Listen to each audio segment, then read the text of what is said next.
Day 9. What's in line? Hi and welcome to another episode, and what we've got here is the PiHut Advent Calendar, the 12 projects of Codemas. So one day 9, what have we got? Oh, more stuff, as always.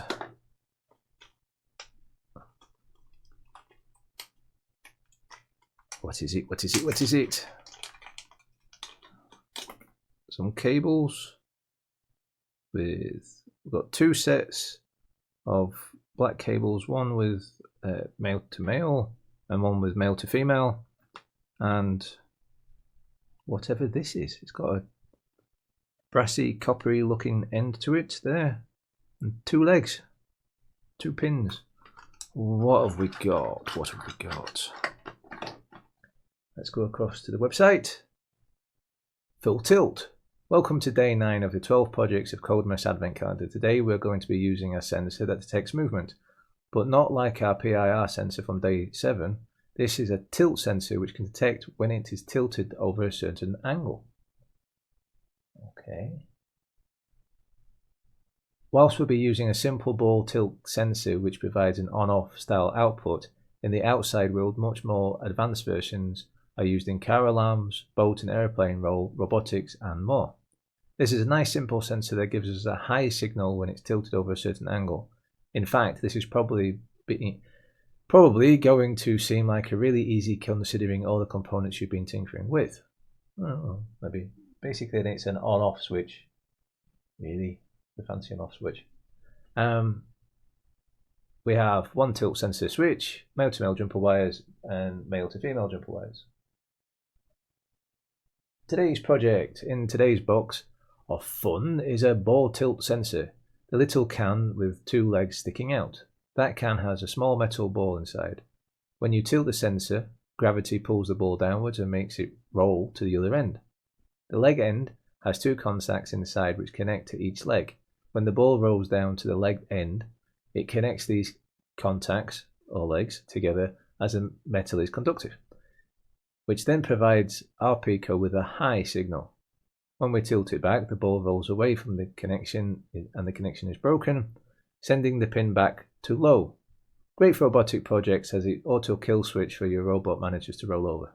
Fair enough. So if it's got like brum brum engine in it and it goes up a ramp and falls onto its back, you could have it that the motor now turns off instead of just revving all the whole time. Or if it's got legs, it'll stop looking like a dead spider. Right. Construct the circuit. You know the drill. Turn the Pico off before changing the circuit. It's unplugged already. We did that yesterday. Once again, we're going to start with just an LEDs, and the buzz is connected to remove the temperature sensor parts from yesterday, which should leave you with a circuit starting circuit like this. Fine. Okay. So we need to undo all this jumble of wires here. So that one, and that one. And then we need to remove all of this. Oh, that resistor out of the way. Oh, whoa, maybe I should have kept that resistor.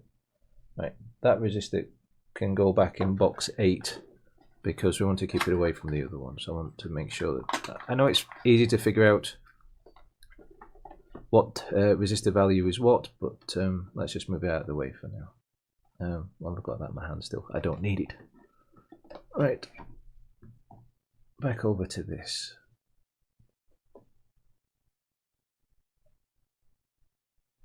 Now to add the tilt sensor. It acts like a switch, so we only need to connect 2 wires. And we've included male to female jumper wires to allow you to wire the components without attaching it directly to the breadboard, giving you the flexibility to tilt the switch. We've also included a small male to male wires if you prefer to wire this to the breadboard. The legs are only so strong, so while supporting the legs with your fingers, gently push the sensor pins into the female ends of the jumper wires, then connect one of the wires to the 3.3 volt physical pin 36 and the other to GPIO 26 physical pin 31. The legs have no polarity, so don't worry about which leg goes where. Your circuit should look like this, and then blah blah blah. Okay, so I'm going to use the female ones. So it says it doesn't matter which one's which, so I'm just going to put one in there, and then put the other one in. There we go. So I didn't need to pull the breadboard to bits. Oh well. So we need physical pin 36. So 40, 39, 38, 37, 36. Pin J5.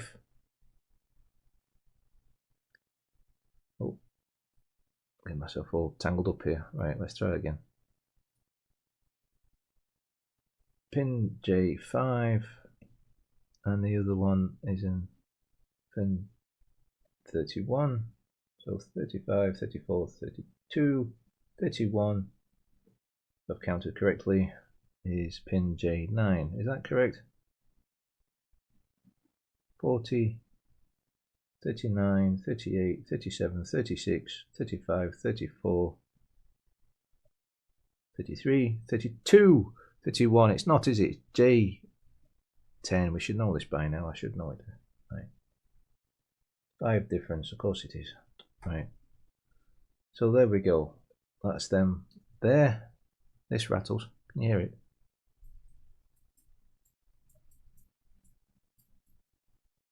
Definitely something rattling around in there. Well, we know it's a metal ball. So, right.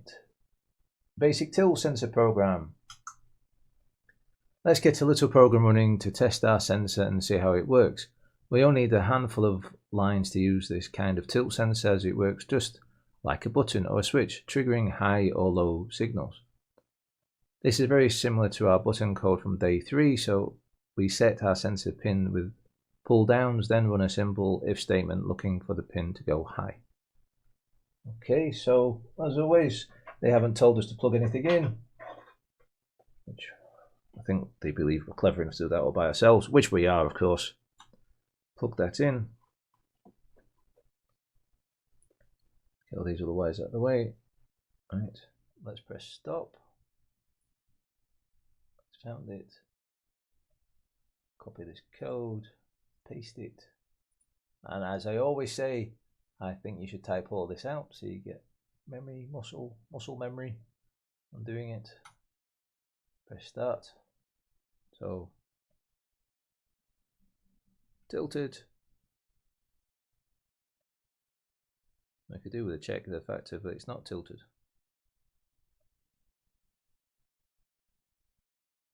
Because now I have no idea if it's actually printing it on the screen or not. I realise we need to check, but even so. Let's run it again. We'll dangle it upside down at first. It's upside down, it's not saying anything. Rotate it round, and now it's working. Great. So we know our code's working, we know I've wired things up properly. So let's stop this. Right, triggering our buzzer whenever the sensor detects tilting. This is a basic version of the kind of system used in car alarms to detect when the vehicle is being lifted at an angle.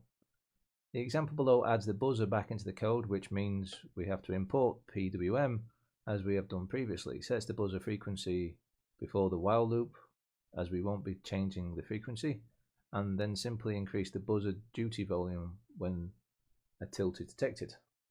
Give it a go! Alright, so let's get rid of that. Let's add a new one up. Copy, paste, and run it. Oh, no alarm. Oh no, I've stolen the car. I've not stolen the car. I've stolen the car. I haven't stolen the car. So, that works. Let's stop that.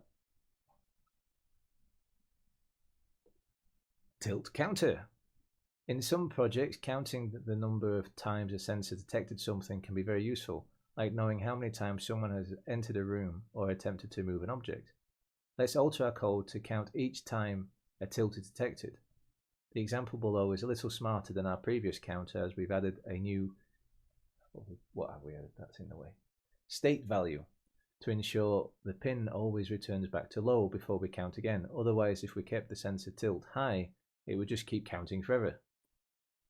We start this state at 0, then use an AND if statement to check for 2 conditions. Remember, this is from day 3 with the buttons to check if both were being held down. Do we remember that? I think we do, because we're clever. Right. The first if statement won't run unless the state is 0 and the pin is high.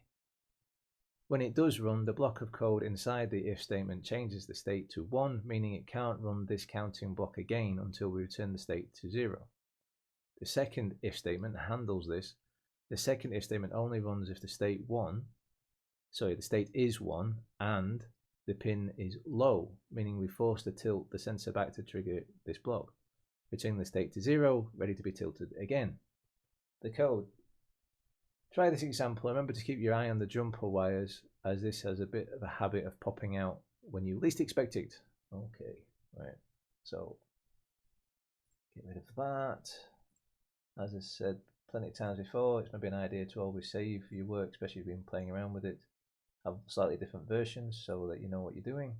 And also, if you do change anything, don't forget to put it in the comments so that, or the comments of the code, so that you don't forget what you've done when you come back to it. Right, so let's run this. So, hasn't been tilted. 1, 2, 3, 4, 5. So even if I shake it around, it's not counting, but it has to be tilted to make a decent connection. So that works.